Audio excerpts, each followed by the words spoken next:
Okay, the Orton-Gillingham methodology, and I say methodology because we're not really teaching the program here, we're just teaching the basics of the philosophy behind what Orton-Gillingham is about. Initially it was based on children with dyslexia, children with reading disorders. A lot of times they don't call it dyslexia in a report, they call it a reading disorder or a language-related disorder, and it's very specific, very, very specific to the symbols in language. Sometimes math isn't affected, sometimes it is affected, depending on the severity.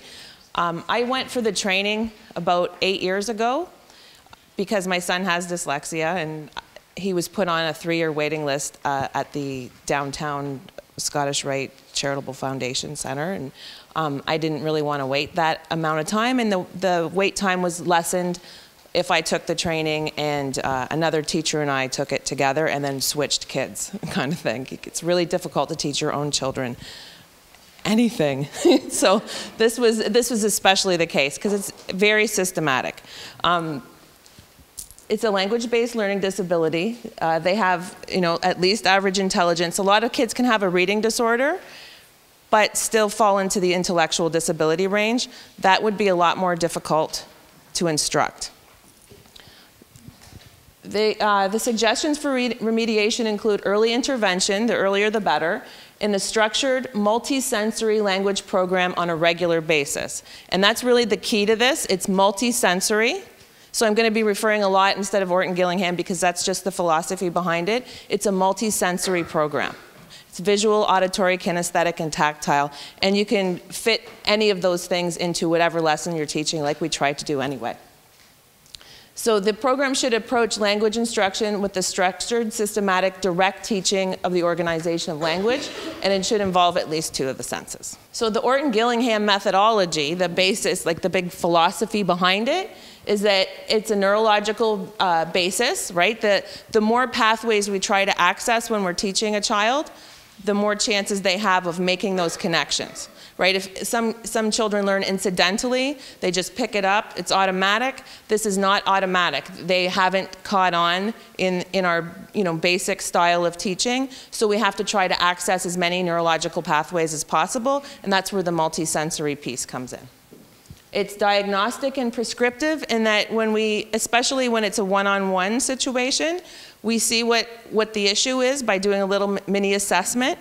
And then we get direct feedback because we see, okay, he doesn't know his short vowel sounds. We know that, or he knows this short vowel and this short vowel, but we need to work on these sounds. So that's an important part of it. The multisensory piece is the most important part of it.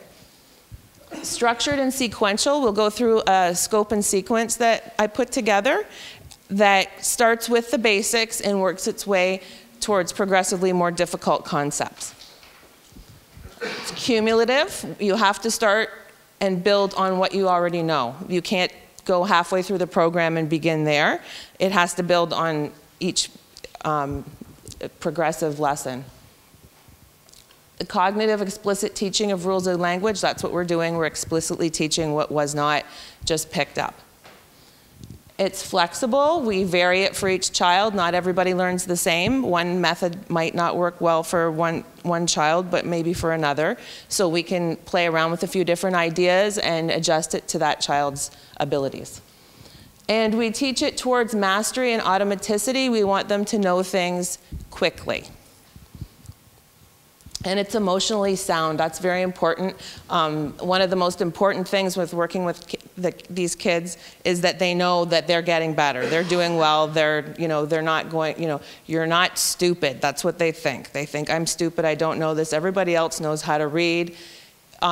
Children that fit into this profile, the ideal children with a reading disorder with at least average intelligence, they're the ones that you talk to and you know that they know what they're talking about, that you know that they understand exactly what you're saying. You ask them to answer a question, they answer it orally with no problems, or they can dictate a sentence to you, but you ask them to write something down and that's when they become embarrassed. They know that their writing doesn't look like everybody else, or their reading, if you ask them to read aloud, is not like everybody else's. And this is what affects them emotionally, and that makes a big difference. There's a lot of kids that have the same weakness, but aren't aware of it. right? And as teachers, we know that, we see it every day. There's a big difference in that profile. The child that is strictly a reading disorder will benefit much more from this program.